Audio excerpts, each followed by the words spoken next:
దేవుని పరిశుద్ధ గ్రంథము నుండి మత్తయి సువార్త 7వ అధ్యాయం 21వ వచనం ప్రారంభం. Turn with me to Matthew's gospel chapter 7 beginning from verse 21.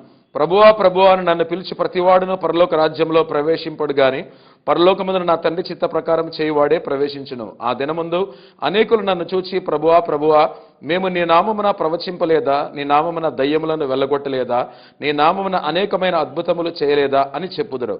అప్పుడు నేను మిమ్మును ఎన్నడనూ ఎరుగను, అక్రమము చేయువారులారా నా యొద్ద నుండి పొండని వారితో చెప్పుదును. దేవుడి వాక్యం ద్వారా మనతో మాట్లాడును గాక. పరిశుద్ధాత్మ నడిపింపు కొరకు ప్రార్థించుకుందాం. పరమందు ఆశ్రయుడైన మా ప్రేమగల తండ్రి, జీవం గల దేవా, కేవలం మీ కృప మాత్రమే మేమందరం కూడా ఈ సమయంలో సజీవ లెక్కలో ఉన్నాం. యేసుక్రీస్తు వారి పరిశుద్ధ నామమున కృతజ్ఞతాస్తుతులతో మీ సన్నిధికి వస్తుంటున్నాం. నజరీన్ పరిచర్య మీరే స్థాపించి ఇంతవరకు కూడా నమ్మదగిన దేవునిగా నడిపిస్తున్నారు ప్రభా. ఎలక్ట్రానిక్ మీడియా ద్వారా మీ యొక్క వాక్యాన్ని మా ప్రభా ప్రకటించడానికి, అలాగే క్రైస్తవులకు వాక్యాన్ని బోధించడానికి మీరు ఇచ్చిన కృపా ధన్యతను బట్టి మీ పాదములకు స్తోత్రం. వాక్య సేవకునిగా ఈ సమయంలో మీ సన్నిధిలో నిలబడి నేను వాక్యం ప్రకటిస్తుండగా, బోధిస్తుండగా తండ్రి ఆత్మ మీలో నుండి మాట్లాడుచున్నాడే కానీ మాట్లాడేవారు మీరు కానటువంటి వాగ్దానం నెరవేర్చాలని, రక్షణ కార్యం జరిగించాలని, ఆత్మకార్యం జరిగించాలని, ఉజ్జీవ కార్యం జరిగించాలని, స్వస్థతల వాక్యం ద్వారా జరిగించాలని ప్రభును రక్షకుడి యేసుక్రీస్తు నామమున ప్రార్థించి వేడుకొంచున్నాము తండ్రి, ఆమేన్.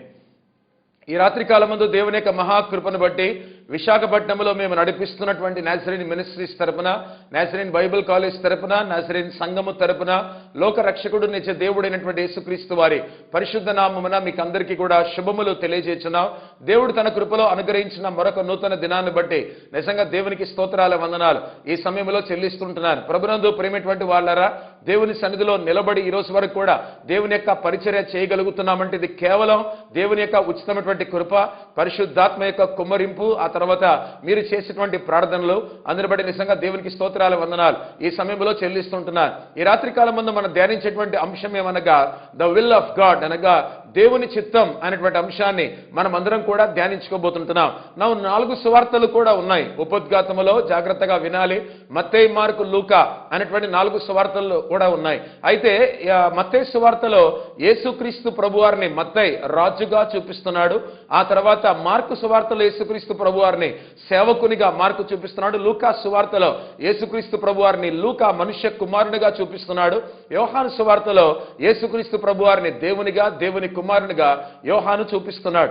అయితే ముఖ్యంగా ఈ రాత్రికాలం ముందు మనం మత్తయి సువార్త 7వ అధ్యాయం 21 నుండి 23 వచనాల వరకు కూడా మరి మూల వాక్యాలుగా మనం చదువుకున్నాము. కాబట్టి దేవుని చిత్తం అనేటువంటి అంశాన్ని మనం ధ్యానించుకోబోతున్నాం. కాకపోతే సువార్త గురించి తప్పనిసరిగా కొన్ని విషయాలు ఉపోద్ఘాతంలో నేను మీకు తెలియచేసి తీరాలి. ప్రభునందు ప్రియమైన వారలారా, మత్తయి అనేటువంటి వాడు తన సువార్తను యూదులకు రాస్తున్నాడు, మార్కు తన సువార్తను రోమీలకు రాస్తున్నాడు, లూకా తన సువార్తను అన్యులకు రాస్తున్నాడు, ఆ తర్వాత యోహాను తన సువార్తను విశ్వములో ఉన్నటువంటి లేదా ప్రపంచంలో ఉన్న విశ్వాసులందరికీ కూడా రాస్తున్నాడు అనేది గ్రహించాలి. మరి ముఖ్యంగా మత్తయి సువార్త దగ్గరికి వస్తుంటున్నా.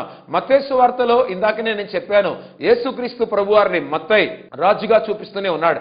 ఎందుకంటే యూదులకు రాజు కావాలి. కారణం రోమా కాడి క్రింద వాళ్ళ ఆ కాలంలో బ్రతుకుతున్నారు కనుక తప్పనిసరిగా విమోచకుడైనటువంటి ఒక రాజు కావాలి. అందుకనే యూదులకు దేవుని బిడ్డలారా మత్తయి రాస్తూ ఉన్నప్పుడు యేసుక్రీస్తు ప్రభువారిని రాజుగా చూపిస్తూ రాస్తున్నాడు. కాబట్టి ప్రారంభంలో మొదటి 7 అధ్యాయాల్లో మాత్రమే యేసుక్రీస్తు ప్రభువారు రాజుగానే కాదు కానీ, అనగా 28 అధ్యాయాల్లో ప్రతి అధ్యాయంలో యేసు ప్రభువును రాజుగా చూడగలం తప్పనిసరిగా. కాకపోతే సమయం లేదు కాబట్టి ఉపోద్ఘాతంలో 7 అధ్యాయాల్లో యేసుక్రీస్తు ప్రభువారిని ఏ విధంగా మత్తయి రాజుగా చూపించబోతున్నాడో ప్రారంభంలో తెలియచేయాలని కోరుతున్నారు. మొట్టమొదటి అధ్యాయంలో రాజు కాబట్టే ఆయనకు వంశావళి ఉంది కనుక దేవుని బిడ్డలారా ఆయన వంశావళి గురించి కూడా మొదటి అధ్యాయంలో రాయబడింది. రెండవదిగా రాజు కాబట్టే ఆయన ఆరాధించబడాలి, పూజించబడాలి. అందుకనే జ్ఞానులు అయినటువంటి వారు, అన్యులైనటువంటి వారు వచ్చి యేసుక్రీస్తు ప్రభువారిని యూదులకు రాజుగా పుట్టినవాడు ఎక్కడా అని కనుగొని ఆ తర్వాత ఆయన దగ్గరికి వెళ్ళి ఆయన ఆరాధించినట్టుగా పరిశుద్ధ గ్రంథంలో మనం చూడగలం. మూడవదిగా ప్రభునందు ప్రేమటువంటి వాళ్ళారా, 3వ అధ్యాయంలో హెరాల్డింగ్ ఆఫ్ ద కింగ్, అనగా ఏ విధంగా యేసుక్రీస్తు ప్రభువారు రాజుగా రానై ఉన్నారో అరణ్యంలో కేక అయినటువంటి బాప్తిసం ఇచ్చి యోహాను యేసుక్రీస్తు రాబోతున్నాడు అని చెప్పి అనగా యోహాను ప్రకటించాడు. హెరాల్డింగ్ ఆఫ్ ద కింగ్ జీసస్ అనేటువంటిది 3వ అధ్యాయంలో మనం చూడగలం. ఆ తర్వాత 4వ అధ్యాయంలో ప్రభునందు ప్రియమైన వాళ్ళారా ఛాలెంజ్ టు ద కింగ్, అనగా రాజు అయినటువంటి యేసుక్రీస్తు ప్రభువారు ఏ విధంగా సవాలు ఎదుర్కొన్నారు. సవాలు అనేటువంటి మాట 4వ అధ్యాయంలో గ్రహించగలగాలి. ఏంటనగా శోధన. శోధన, సైతాను ఏ విధంగా యేసుక్రీస్తు ప్రభువారు దేవుని కుమారుడు రాజులకు రాజుగా ఉన్నప్పటికీ కూడా ఏ విధంగా శోధించిందో, ఆయన కూడా ఒక రాజుగా సవాళ్లను శోధనలు ఏ విధంగా యేసు ప్రభువారు ఎదుర్కొని జయించారో 4వ అధ్యాయంలో మనం చూడగలం. ఆ తర్వాత ఇక 5వ అధ్యాయం మాత్రమే కాదు, 5, 6, 7 అధ్యాయాలు చాలా జాగ్రత్తగా మనం చదివినట్లయితే సెర్మన్ ఆన్ ద మౌంట్ అని అంటాం. అనగా కొండ మీద యేసుక్రీస్తు ప్రభువారు చేసినటువంటి బోధ లేదా ప్రసంగం. అది ఏ కొండ అనగా ధన్యతల కొండ, అనగా సెర్మన్. దేవుని బిడ్డలారా, ఎక్కడ బ్యూటిట్యూడ్స్ అనేటువంటిది మనం అందులో చూడగలం. ఆయన ఏ విధంగా ధన్యతలు బోధించాడు. కాబట్టి ఆయన రాజు అయి ఉన్నప్పుడు తనకు తప్పనిసరిగా రాజ్యం ఉండాలి. ఆ బాగా గుర్తుంచుకోండి, యేసుప్రభు రాజు, అందులో సందేహం లేదు. రెండవదిగా ఆయనకు రాజ్యం ఉంది, అదే పరలోక రాజ్యం. రెండవదిగా భూమి మీద ఆయన రాజ్యాన్ని సంఘము ద్వారా ఆయన కడుతూనే ఉన్నాడు. మూడవదిగా రాజుకు రాజ్యం ఉన్నప్పుడు రాజ్యాంగం ఉండి తీరాలి. కాబట్టి కాన్స్టిట్యూషన్ ఆఫ్ ద కింగ్డమ్, ఆ రాజ్యానికి రాజ్యాంగం ఎలాగుండాలి అనేదే యేసుక్రీస్తు ప్రభు వారు ఒక రాజుగా పర్వతం అనేటువంటి రాజ్యం మీద, ఆయన సింహాసనం మీద, ఒక రాయి మీద కూర్చొని అందరికీ కూడా, ఆ రాజ్యం ఉన్నటువంటి ప్రజలందరికీ కూడా తన రాజ్యాంగం అయినటువంటి ధన్యతల కొండ మీద, ధన్యతలు దేవుని బిడ్డలారా, ఆ తర్వాత కొండ మీద ప్రసంగం అనేటువంటి రాజ్యాంగాన్ని ఆయన వినిపిస్తూనే ఉన్నాడు. కాబట్టి మత్తయి సువార్త 5, 6, 7 అధ్యాయాల్లో యేసుక్రీస్తు ప్రభువారు మాత్రం ప్రభునందు ప్రియమైన వాళ్ళారా, తాను రాజుగా తన రాజ్యంలో ఉండవలసిన రాజ్యాంగమైనటువంటి ఆ కొండ మీద ప్రసంగాన్ని ఈ 3 అధ్యాయాల్లో ఆయన బోధించినట్టుగా పరిశుద్ధ గ్రంథంలో మనము చూడగలం. కాబట్టి మరి ఈ సమయంలో ఆయన మాట్లాడుతూ ప్రభునందు ప్రియమైనటువంటి వాళ్ళారా, 7వ అధ్యాయం 15వ వచనం గనక మనం ప్రారంభించినట్లయితే 15 నుండి 20 వచనాల వరకు కూడా 3 ఉదాహరణలు లేదా 3 పోలికలు యేసుక్రీస్తు ప్రభువారు బోధిస్తూనే ఉన్నారు. మొట్టమొదటిగా ప్రభునందు ప్రియమైనటువంటి వాళ్ళారా, కొందరు గొర్రె బొచ్చు కప్పుకున్నటువంటి తోడేళ్ళు అనేటువంటి వాళ్ళ గురించి యేసు ప్రభువు వారు బోధిస్తున్నారు. రెండవదిగా కాని చెట్ల గురించి కూడా, అనగా ఫాల్స్ ట్రీస్ గురించి కూడా, మంచి చెట్లు మంచి ఫలాన్ని ఇస్తాయి, కాని చెట్లు కాని ఫలాన్ని ఇస్తాయని చెట్ల గురించి కూడా బోధిస్తున్నాడు రెండవదిగా. ఇక మూడవదిగా ప్రభునందు ప్రేమటువంటి వాళ్ళరా, ఫాల్స్ ప్రాఫిట్స్ గురించి, అనగా అబద్ధపు ప్రవక్తల గురించి, నాయకుల గురించి కూడా యేసుక్రీస్తు ప్రభువు వారు బోధిస్తూనే ఉన్నారు. కాబట్టి 15వ వచనం నుండి 20వ వచనం వరకు కూడా ఎవరు ఏ విధంగా ఉన్నారు, మనుషులు అవని గాక, సేవకులు అవని గాక, నాయకులు అవని గాక, ప్రవక్తలు అవని గాక, మేము పాస్టర్లము సేవకులము అని చెప్పుకునేటువంటి వాళ్ళు అవని గాక, వీళ్ళందరూ కూడా ఎలాగున్నారంటే, కొందరు మాత్రం జాగ్రత్తగా మీరు గుర్తుంచుకోవాలని కోరుతున్నాను, తోడేళ్లలాగా సేవ చేసేటువంటి వాళ్ళు ఉన్నారు. రెండవదిగా కాని ఫలాలు ఫలించేటువంటి చెట్లలాగా కొందరు ఉంటున్నారు.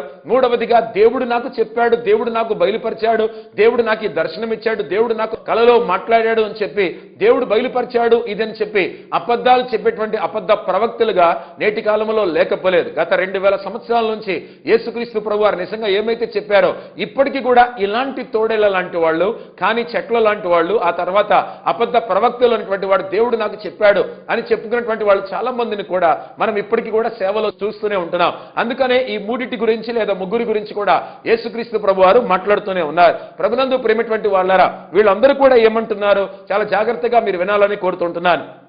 మేము ప్రవచింపలేదా అని అంటున్నారు. ఏం ప్రవచించారు, దేవుడు ఏం చెబితే వాళ్ళు ఏం ప్రవచించారు అనేది చాలా ప్రాముఖ్యమైనటువంటి విషయం. మేము దయ్యములను వెలగొట్టలేదా అని అంటున్నారు. సరే, దయ్యములను వెలగొడుతూనే ఉన్నావు, దయ్యములను జాగ్రత్తగా వినాలి. ఎలాగ వెలగొడుతూనే ఉన్నావు?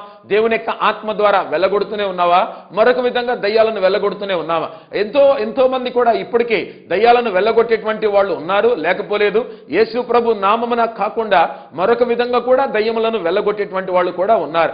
ఒకవేళ దేవుని సేవకే వచ్చి, జాగ్రత్తగా ఆయన మాటలు బోధలు మీరు అర్థం చేసుకోవాలని కోరుతున్నాను, దేవుని సేవకే వచ్చి దయ్యములను వెల్లగొట్టలేదా అనేటువంటి వాళ్ళు కూడా మాట్లాడుతూనే ఉన్నారు.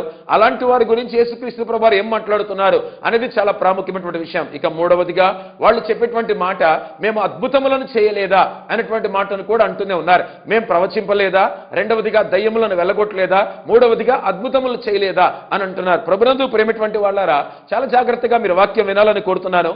హౌ క్యాన్ దే ప్రొఫెసర్, అనగా వాళ్ళు ఏ విధంగా ప్రవచనాలు చెప్పగలరు? మేము ప్రవచింపలేదా అని అంటూనే ఉన్నారు. దేవుడు చెప్పందే నీ ప్రవచనం ఎలాగవుతుంది?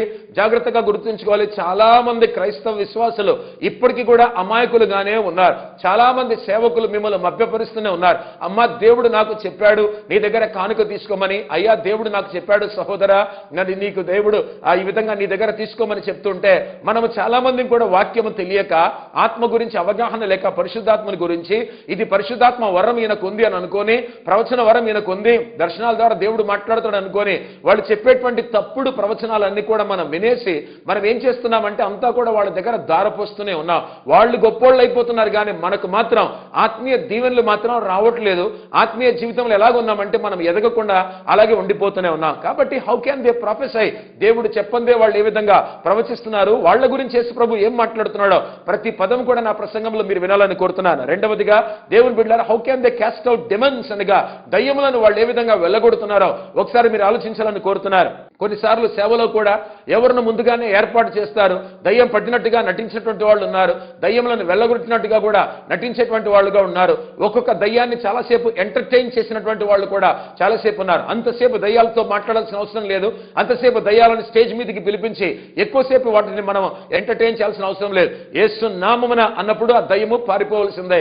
ఇక మూడవదిగా అద్భుతములను చేయలేదా అని అంటున్నారు. ఈ మూడు విషయాలు మాట్లాడుతున్నప్పుడు దేవుని బిడ్డలారా, వాళ్ళు ఎలా ప్రవచిస్తారు, ఎలా అద్భుతాలు చేస్తారు, మూడవదిగా ఏ విధంగా దయ్యములను వెళ్ళగొడతారు, ఈ మూడు మాటలు వాళ్లే చెప్పారు.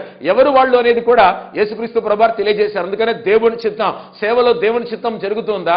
మన వ్యక్తిగత జీవితంలో, ఆత్మీయ జీవితంలో దేవుని చిత్తాన్ని జరిగిస్తూనే ఉన్నామా? ప్రతి పరిచర్లో, ప్రతి సంస్థలో, ప్రతి సంఘంలో, ప్రతి కుటుంబంలో, ప్రతి వ్యక్తిగత జీవితంలో నిజంగానే దేవుని చిత్తాన్ని మనం జరిగించుకుంటూనే వెళ్తూనే ఉన్నామా? ప్రతి పరిచర్య కూడా దేవుని చిత్తానుసారంగానే ఉందా? ప్రతి ఒక్కరం కూడా దేవుని చిత్తానుసారంగా వాక్యాన్ని బోధిస్తూనే ఉన్నామా? ప్రతి సంఘాన్ని కూడా మనం దేవుని చిత్తానుసారంగానే నడిపిస్తూనే ఉన్నామా? మన చిత్తానుసారంగా నడిపిస్తున్నామా? అందుకనే గాడ్స్ విల్, దేవుని చిత్తం అనేటువంటి అంశాన్ని మనం ఈ సమయంలో ధ్యానించుకోబోతుంటున్నాం. దేవుని బిడ్డలారా, ఈ విధంగా మూడు ప్రశ్నలకు కూడా మూడు సమాధానాలు ఈ విధంగా ఉన్నాయి. జాగ్రత్తగా మీరు వినాలని కోరుతున్నారు. First of all, they are lying. వారు అబద్ధాలు చెబుతుంటున్నారు. ఏ విధంగా వాళ్ళు అబద్ధాలు చెప్తున్నారంటే దేవుని బిడ్డలారా, they are thinking that they are lying అనగా వాళ్ళు మేము ఏదో చేసేస్తున్నాం అని వాళ్ళు అనుకుంటూనే ఉన్నారు. కానీ దేవుని బిడ్డలారా, but they are not doing. వాళ్ళు చేయటం లేదు. వాళ్ళు అనుకుంటున్నారు మేము ప్రవచనాలు చెప్తున్నాం, వాళ్ళు అనుకుంటున్నారు దయ్యములను వెళ్ళగొడుతున్నాం, వాళ్ళు అనుకుంటున్నారు మేము అద్భుతాలు చేస్తూనే ఉన్నాం, కానీ వాళ్ళు ఏమాత్రం కూడా చేయట్లేదు. వాళ్ళు కేవలం అబద్ధాలు మాత్రమే చెప్తున్నారు కానీ వాళ్ళు ఏది కూడా చేయట్లేదు. రెండవ కారణం చెప్తుంటున్నారు. దేవుని బిడ్డలారా, జాగ్రత్తగా మీరు గ్రహించాలి. They are doing in the power of the devil, not in the power of the holy spirit. పరిశుద్ధాత్మ యొక్క శక్తి వలన వాళ్ళు ప్రవచనాలు చెప్పట్లేదు, దయ్యములను వెళ్ళగొట్టట్లేదు, లేకపోతే దేవుని బిడ్డలారా అద్భుతం చేయటం లేదు. కానీ సైతాను యొక్క శక్తి ద్వారానే కొన్ని అద్భుత కార్యాలు వాళ్ళు చేస్తూనే ఉన్నారు, లేదా దయ్యములను వెళ్ళగొడుతూనే ఉన్నారు అనుకుందాం, లేకపోతే వాళ్ళు ప్రవచనాలు చెప్తూనే ఉన్నారు. బైబిల్ ఆధారాలు చూపిస్తాను జాగ్రత్తగా, త్వరగా మీరు వినాలి, సమయం లేదు కాబట్టి.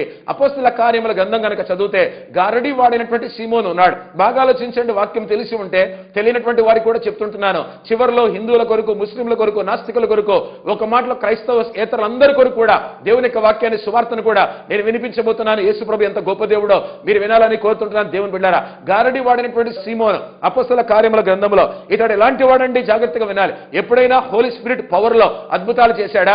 బైబిల్ చాలా క్లియర్ గా చెప్తుంది. సైమన్ ద సార్సరర్ అనగా గారడీ వాడైనటువంటి సీమోను. గారడీ పరిశుద్ధాత్ముడు చేయడే. గారడీ యేసుక్రీస్తు నామమున మనం జరిగించమే. గారడీ సైతాన్ నామమున మాత్రమే జరుగుతుంది. మరి గారడీ వాడినటువంటి సీమోను సైతాన్ యొక్క శక్తి వలనే గారడీ చేశాడు కానీ పరిశుద్ధాత్మ శక్తి వలన చేశాడా? కాదు కదా. పరిశుద్ధ గ్రంథంలో చాలా స్పష్టంగా మనం చూడగలం. రెండవదిగా అందులోని ఉదాహరణ మోషే కాలంలో నిర్గమాకాండానికి వెళ్ళిపోదాం. ఫరో దగ్గర కూడా కొందరు శకునగాండ్రు ఉన్నారు. ఫరో దగ్గర కూడా కొందరు గారడి విద్యగాలు కలిగినటువంటి వాళ్ళు ఉన్నారు. They copied even the miracles of God అనగా దేవుడు అహరోను, మోషేల ద్వారా చేసినటువంటి అద్భుతములను ఫరో దగ్గర ఉన్నటువంటి మెజిషియన్స్ కూడా దేవుని బిడ్డారా, జెన్నెస్ అండ్ జంబ్రెస్ అనేటువంటి ఆ మెజిషియన్స్ గారడి వాళ్ళు కూడా మోషే చేసినటువంటి అద్భుతాలు కూడా వాళ్ళు చేయగలిగారు. కానీ తేడా చివరిలో మీరు గమనించాలి. అంతా కూడా వివరించడానికి సమయం చాలా. ఎప్పటికైనా కూడా దేవుని శక్తే పైగా ఉంటుంది, సైతాను శక్తే అణిచివేయబడుతుంది. ఫరో దగ్గర ఉన్న మెజిషియన్స్ అందరూ కూడా వాళ్ళు గారడి చేశారు, అద్భుతాలు చేశారు, చేయలేదు అనట్లేదు. కానీ వారి శక్తికి పైన దేవుని యొక్క శక్తినే మోషే అహరోనుల ద్వారా మనం చూడగలం. అందుకనే దేవుని బిడ్డారా, వాళ్ళ పవర్ ఆఫ్ ద డెవిలే తప్ప not power of the almighty God పాత నిబంధన గ్రంథంలో అనేది మీరు గుర్తుంచుకోవాలని కోరుతున్నాను. మూడవదిగా ప్రభునందు ప్రియమైనటువంటి వాళ్ళారా, God must have used them in spite of themselves అనగా వారు ఏమై ఉన్నారో వాళ్ళు ఆ విధంగా ఉన్నప్పటికీ కూడా దేవుడు వారిని వాడుకుంటూనే ఉన్నాడు. ఈరోజు చాలా మంది సేవకులు దేవుని చేత వాడబడుతూనే ఉన్నారు. జాగ్రత్తగా గుర్తుంచుకోవాలి. దేవుని చేత వాడబడినంత మాత్రాన దేవుని చిత్తమును జరిగిస్తున్నారనేది కాదు. దేవుని చేత వాడబడినంత మాత్రాన వాళ్ళు పరిశుద్ధులు కానే కాదు. దేవుని చేత వాడబడినంత మాత్రాన వాళ్ళు ఖచ్చితంగా పరలోకానికి వెళ్తారు అనేటువంటిది నమ్మకం ఏమాత్రం కూడా లేదు. ఎందుకంటే చెప్తున్నానంటే అందరూ కూడా దేవుని చేత వాడబడుతూనే ఉంటారు. దేవుడికి తన కార్యము జరగాలి, పరిచర్య జరగాలి. కానీ అందులో ఎవరు దేవుని పట్ల పరిశుద్ధంగా బ్రతుకుతున్నారు, దేవుని దృష్టిలో నమ్మకంగా బ్రతుకుతున్నారు, నిజంగా దేవుని చిత్తానుసారంగా పరిచర్య జరిగిస్తూ ఉన్నారో ప్రభునందు ప్రేమిటువంటి వాళ్ళారా, వాళ్ళు మాత్రమే పరలోకానికి వెళ్తారు. వాళ్ళతో పాటు ఉన్నటువంటి తమ సంఘాన్ని కూడా పరలోక రాజ్యానికి తీసుకొని వెళ్తారు. మూడవ బలమైనటువంటి కారణం చెబుతున్నాను. కొన్నిసార్లు పాత నిబంధన గ్రంథంలో వాళ్ళు ఎలాగున్నా కూడా దేవుడు తన సార్వభౌమాధికారంలో వారిని వాడుకున్నట్టుగా మనం గమనిస్తూనే ఉన్నాం. ఉదాహరణకు చెప్తున్నాను దేవుని బిడ్డారా, బిలాము అనేటువంటి ఒక ప్రవక్త ఉన్నాడు సంఖ్యాకాండంలో. జాగ్రత్తగా గుర్తుంచుకోవాలి. Though he was not right before God, దేవుని దృష్టిలో బిలాము అనేటువంటి ప్రవక్త సరైనటువంటి వాడు కాకపోయినప్పటికీ కూడా దేవుడు తన సార్వభౌమాధికారంలో అంటూ ఉన్నాను. దేవుడు తన చిత్తములో బిలాము ప్రవక్తను వాడుకున్నాడు. వాడబడినంత మాత్రాన బిలాము ప్రవక్త పరలోకానికి వెళ్ళాడా? కానే కాదు. ఎందుకనంటే బిలాము బోధలు కూడా ఆ తర్వాత వచ్చేశాయి. దేవుని ప్రవక్తగా దేవుని చేత వాడబడినప్పటికీ కూడా బిలాము పరలోక రాజ్యాన్ని ఎదుర్కొన్నట్టుగా పరిశుద్ధ గ్రంథంలో మనకు ఆధారాలు కనిపించట్లేదు. రెండవదిగా కింగ్ సాల్, ఇజ్రాయెల్ మొదటి రాసినటువంటి సౌలు అనేటువంటి వాడు దేవుని బిడ్డలారా ప్రొఫెసైడ్, అతడు కూడా ప్రవచనాలు చెప్పాడు. ఎలా చెప్పాడు దేవుని బిడ్డలారా? His heart was not right before God, అనగా దేవుని యొక్క దృష్టిలో అతని హృదయం మాత్రం చాలా దూరంగానే ఉంది. Saul's heart was very far from God, దేవునికి మాత్రం సౌలు యొక్క హృదయం చాలా దూరంగానే ఉంది. బైబిల్ చెబుతుంది ఈవెన్ సౌలు కూడా ప్రవచించాడని. మరి అలాంటప్పుడు సౌలు దేవునిలో లేనప్పుడు ప్రవచించాడు అంటే దేవుడు అనుమతించినట్టే కదా. బిలాము దేవుని దృష్టిలో సరి అయినటువంటి వాడు కాదు, అయినప్పుడు కూడా ప్రవచించాడంటే దేవుడు అనుమతించినట్టే కదా. అదేవిధంగా చాలా మంది సేవకులు కూడా ఇలా వాడబడుతూ ఏదో కార్యాలు మొత్తానికి చేసుకుంటూ వెళ్తూనే ఉన్నారు, దేవుడు అనుమతిస్తూనే ఉన్నాడు. కాబట్టి మూడవ కారణం చెప్తుంటున్నాను, వాళ్ళు ఎలాగున్నా ఎందుకో దేవుడు తన కృపలో తన యొక్క సార్వభౌమాధికారంలో తన చిత్తంలో వారిని అనుమతిస్తూనే ఉన్నాడు. ఇంకా మూడవ బలమైనటువంటి కారణం, ఆ సంవత్సరమున ప్రధాన యాజకుడైనటువంటి కయప.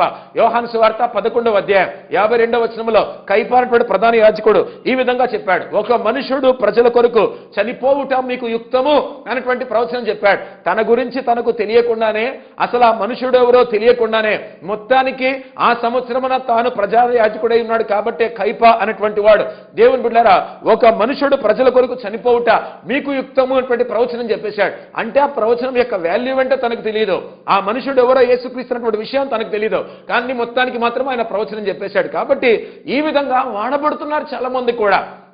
నేను సంఘం కట్టేస్తున్నాను, పరిచర్య చేసేస్తున్నాను, సేవ చేసేస్తున్నాను, సువార్తకు వెళ్ళిపోతున్నాను. ఎంతమంది పిలుపులేని సంఘ కాపరులు లేరండి?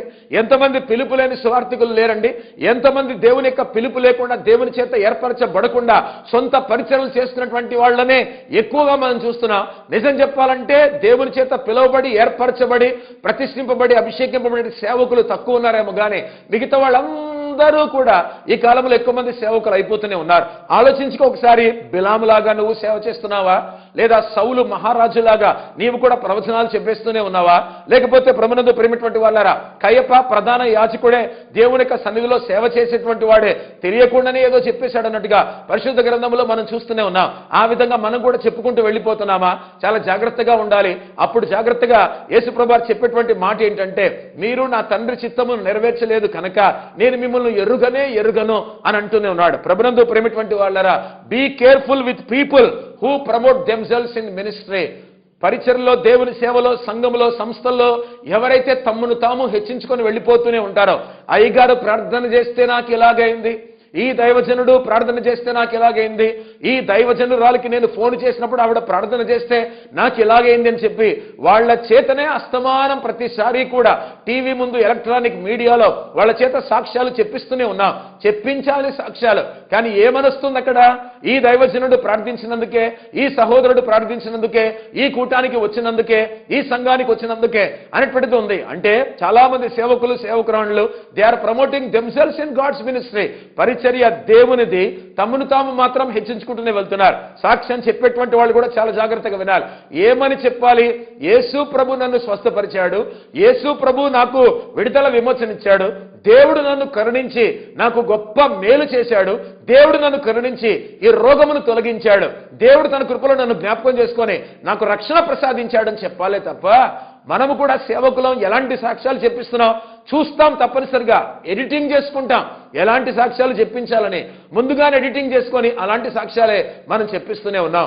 ఇప్పుడు అలాంటి వాళ్ళ కోసం కొన్ని మాటలు చెప్తాను, మీరు వినాలి. యేసుక్రీస్తు ప్రభువారు ఏం చెప్పారు? ప్రభువా ప్రభువా నన్ను పిలిచి ప్రతివాడు కూడా పరలోక రాజ్యంలో ప్రవేశించాడు, కానీ నా తండ్రి చిత్త ప్రకారం చేయువాడే ప్రవేశించును అన్నటువంటి మాట దేవుని బిడ్డలారా యేసు ప్రభువారు తెలియజేశారు. Now carefully listen. 12 సార్లు మనం యేసుక్రీస్తు ప్రభువారిని ఈ విధంగా పిలుస్తూనే ఉన్నాం.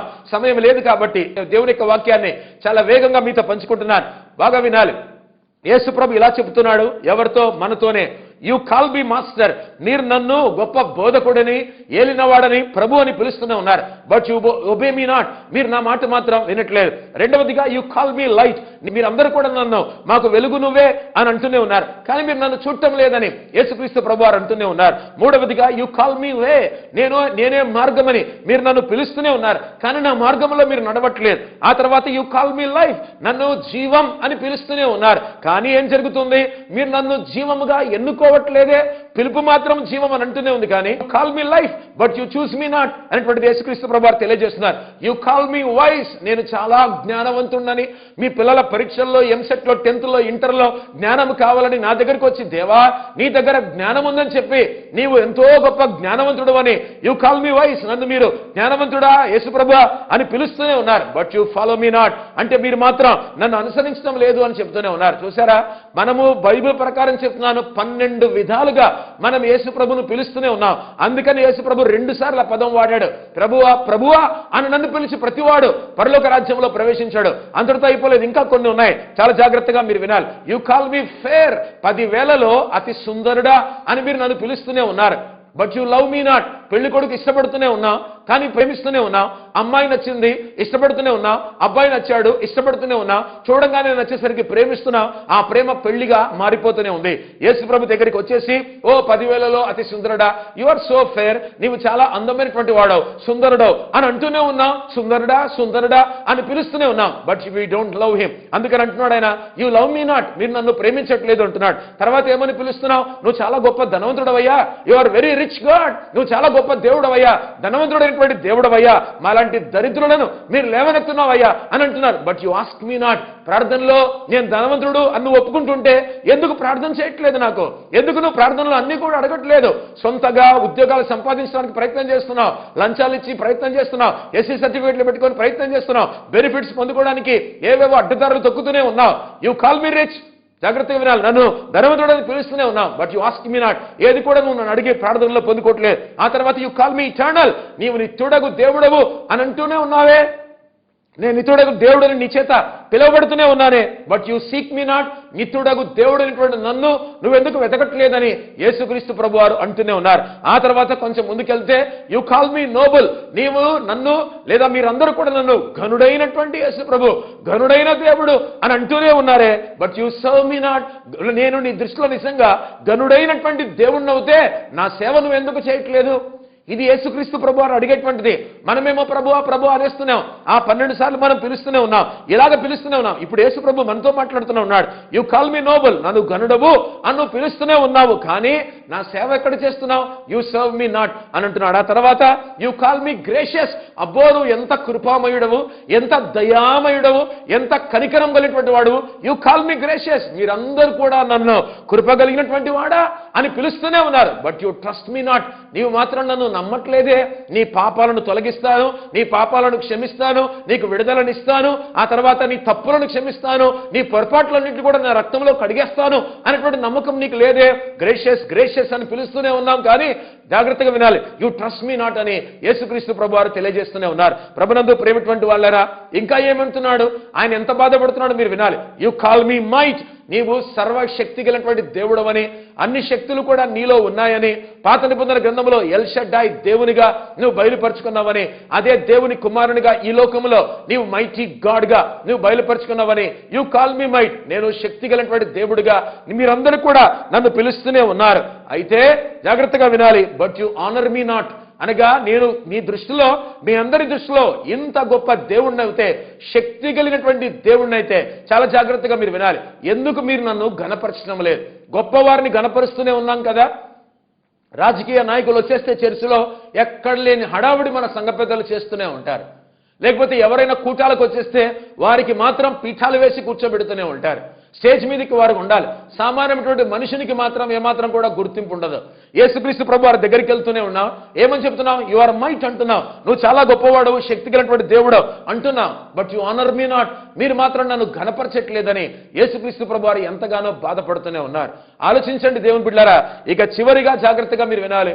యు కాల్ మీ జస్ట్, నేను నీతిమంతుణ్ణి, యథార్థవంతుణ్ణి, నీ తీర్పులన్నీ కూడా చాలా న్యాయముగానే ఉంటాయి, నీతిగానే ఉంటాయి, నువ్వు నిజంగానే నీతిమంతుడు ఓ యేసు ప్రభువా, యు ఆర్ రియల్లీ జస్ట్ అని చెప్పి మీరందరూ కూడా నన్ను నీతిమంతుడు నీతిమంతుడు అని పిలుస్తూనే ఉన్నారు కదా.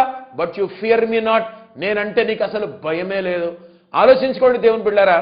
ఇట్టి రీతిగా 12 విధాలుగా క్రైస్తవులు సైతం అందరం కూడా యేసుక్రీస్తు ప్రభు వారిని ఈ విధంగా మనం సంబోధిస్తూనే ఉన్నాం. కానీ ఏం చేసుకుంటూ వెళ్తున్నాం? ఈ 12 పదాలు కూడా మీకు వివరించాను. 12 విధాలుగా పిలుపులు మనం యేసుక్రీస్తు ప్రభు వారికి పిలుస్తూనే ఉన్నాం. ఈ 12 పదాలు కూడా మనం ప్రార్థనలో వాడుతూనే ఉంటాం. ఈ 12 పదాలు కూడా స్తుతి ఆరాధనలో మనం వాడుతూనే ఉంటాం. ఎవరు పాట రాసినా అందులో తప్పనిసరిగా ఈ 12 పదాలు ఏదో ఒక చోట వచ్చి తీరుతాయి. పాడుతూనే ఉన్నాం, ఆరాధిస్తూనే ఉన్నాం, ప్రార్థిస్తూనే ఉన్నాం, నోటి ద్వారా గణపరుస్తూనే ఉన్నాం. కుడివైపున ఇవన్నీ కూడా మీరు చేయట్లేదే అని యేసుక్రీస్తు ప్రభు వారు దేవుని బిడ్డలారా వారిని ప్రశ్నిస్తూనే ఉన్నారు. ఇక చివరిగా అప్పుడు యేసుక్రీస్తు ప్రభు వారు అంటున్నారు, చాలా జాగ్రత్తగా మీరు వినాలని కోరుతున్నాను. ఏంటి అనంటే, if I condemn you blame me not అంటున్నాడు. 12 సార్లు 12 పిలుపులతో మీరు నన్ను పిలిచి ఈ విధంగా ప్రార్థిస్తున్నారు, స్తుతిస్తున్నారు, ఆరాధిస్తున్నారు, మీ ప్రసంగాల్లో నా గురించి చెప్పుకుంటూ వెళ్ళిపోతున్నారు. కానీ ఏది కూడా మీరు మాత్రం నాకు చేయట్లేదు. ఫైనల్గా ఆయన చెప్పేటువంటి మాట ఏంటంటే, ఇఫ్ ఐ కండెమ్ యూ, నేను ఒకవేళ మీకు ఫైనల్ గా తీర్పు తీరిస్తే, ఒకవేళ రేపు పొద్దున మీరు నా దృష్టిలో నా చిత్తం జరిగించలేదు కాబట్టి నేను గనక ఆ ధవళమైన మహాసింహాసనం మీద కూర్చొని, గ్రేట్ వైట్ థ్రోన్ జడ్జిమెంట్ మీద కూర్చొని మీకు గనక తీర్పు తీరిస్తే, if I condemn you blame me not అని యేసుక్రీస్తు ప్రభు వారు అంటూ ఉన్నారు. ఆలోచించుకోండి దేవుని బిడ్డలారా. 12 పిలుపులతో యేసుక్రీస్తు ప్రభు వారిని మనం పిలుస్తూనే ఉన్నాం. ఇలాంటి వాడవు, అలాంటి వాడవు, ఇలాంటి వాడవు, అలాంటి వాడవు. ఓ మన వొకాబులరీకి కానీ మన పదజాలానికి కానీ ఇక హద్దుండదు, అంతముండదు. అలా కొనియాడుతూ ఉంటాం, స్తుతిస్తూ ఉంటాం, గణపరుస్తూనే ఉంటాం. కానీ ఏ విధంగా ఆయన ఒక పదముతో మనం పిలిచి ఆయనకు ఆ పదాన్ని ఆపాదించినప్పుడు, అతడు ఇలాంటి వాడని ఒప్పుకున్నప్పుడు ఆ విధంగా మనం ఆయనకు ఉండగలుగుతున్నాం. ఆయన ఇంత గొప్పోడు అన్నప్పుడు నిజంగా ఆయన సేవ ఎక్కడ చేయగలుగుతున్నాం? ఆయన నా ప్రభువు, నా ఏలినవాడు అని చెప్పుకోగలిగినప్పుడు ఎక్కడ మనము నిజంగానే దేవుని చిత్తమును మన జీవితంలో జరిగిస్తూనే ఉన్నాం. అందుకని అంటున్నాడు, నేను చివరిలో గనక నా చిత్తమును జరిగించలేదు కాబట్టి నిన్ను గనక నేను క్షమిస్తే నన్ను మాత్రం బ్లేమ్ చేయొద్దు అని అంటున్నాడు. రేపు పొద్దున నన్ను నిందించేద్దాం. ఎందుకనంటే మళ్ళీ చెప్తున్నాడు, 7వ అధ్యాయం 21 నుంచి 23 వచనాలు చదివితే ఇలాగన్నాడు యేసుక్రీస్తు ప్రభువారు, ప్రభువా ప్రభువా నన్ను పిలిచి ప్రతి వాడు కూడా పరలోక రాజ్యంలో ప్రవేశించాడు, కానీ నా తండ్రి చిత్త ప్రకారం చేయువాడే ప్రవేశించును. ఆ కాలమున మీరు ఇలాగంటారు, ప్రభువా మేము ప్రవచింపలేదా, దయ్యములను వెళ్ళగొట్టలేదా, అద్భుతములు చేయలేదా? అప్పుడు మళ్ళీ యేసుప్రభు అంటున్నాడు 23వ వచనములో, అక్రమము చేయువారలారా నా యొద్ద నుండి తొలగిపోండి అంటున్నాడు. ఇప్పుడు ఆలోచించుకోండి, సేవకుల కోసం చెప్పాను, విశ్వాసుల కోసం చెప్పాను. ప్రతి విశ్వాసి సేవ చేయకపోయినా, ఉదాహరణ చెప్తున్నాను, మీరు సేవకులు కాకపోయినా మీరు దేవుని చిత్తం జరిగించి తీరాలి. ప్రతి సేవకుడు, ప్రతి సేవకురాలు, ప్రతి సంఘ కాపరి, ప్రతి సువార్థికుడు, ప్రతి మిషనరీ, ప్రతి బైబిల్ బోధకుడు తప్పనిసరిగా తన సేవలో దేవుని చిత్తం జరిగించి తీరాలి. దేవుని చిత్తము లేకుండా పరిచర్య ఎంత గొప్పగా చేసినా, లక్షల మంది మన కూటాలకు వచ్చిన ఒక రోజున యేసుప్రభు వారు చెప్తున్నారు, if I condemn you blame me not అని అంటాడు. రేపు పొద్దున నువ్వు ఎంత గొప్ప సేవ చేసినా నిన్ను శిక్షిస్తే మాత్రం రేపు పొద్దున నువ్వు నన్ను బ్లేమ్ చేయొద్దు, నీవు నన్ను నిందించొద్దు. ఎందుకంటే నా యొక్క తీర్పు న్యాయమైనదని నువ్వే ఒప్పుకున్నావు, కాబట్టి నేను నీతిమంతులను నువ్వే ఒప్పుకున్నావు. నా తీర్పు కూడా అందులో నీతే ఉంటుంది, న్యాయం ఉంటుంది తప్ప అన్యాయం ఉండదని యేసుక్రీస్తు ప్రభువారు తెలియజేస్తున్నారు. అందుకని రాత్రికాలం మనం ధ్యానించినటువంటి అంశం దేవుని చిత్తం, గాడ్స్ విల్. దేవుని బిడ్డలారా ప్రార్థించుకుందాం. దయచేసి తొందరపడకండి. రకరకాల సేవకులు, సేవకురాళ్ళు వస్తూనే ఉన్నారు, రకరకాలుగా మిమ్మల్ని మభ్య పెడుతూనే ఉన్నారు. అనవసరంగా భ్రమలో పడిపోకండి. భ్రమపరిచేటువంటి ఆత్మ ఉంది. పరిశుద్ధాత్మని ఒక వరం తప్పనిసరిగా అడగండి. ఎందుకంటే రకరకాల బోధకులు, టీవీలు వచ్చినప్పటి నుంచి సేవకులు ఎక్కువైపోయారు. చాలా మందికి సమర్పణ లేదు, పిలుపు లేదు, అందరూ స్పీకర్లు అయిపోతూనే ఉన్నారు. ఒక మాట నన్ను చెప్పనివ్వండి, ఈ వరం తప్పనిసరిగా పరిశుద్ధాత్మని అడగండి. ఆత్మల వివేచన వరం. ఈ సేవకుడు ఏం చెప్తున్నాడు అనేటువంటి వివేచన మీకు ఉండాలి. పరిశుద్ధాత్ముడు మిమ్మల్ని సర్వసత్యములోకి నడిపించును గాక. ప్రార్థించుకుందాం. పరిశుద్ధమైనటువంటి దేవ, ప్రేమగల తండ్రి, మీ పాదములకు స్తోత్రం. వాక్యము విత్తబడింది, అది ఫలించును గాక. అమాయకులైనటువంటి క్రైస్తవ విశ్వాసులు చాలా మంది కూడా ఉన్నారు.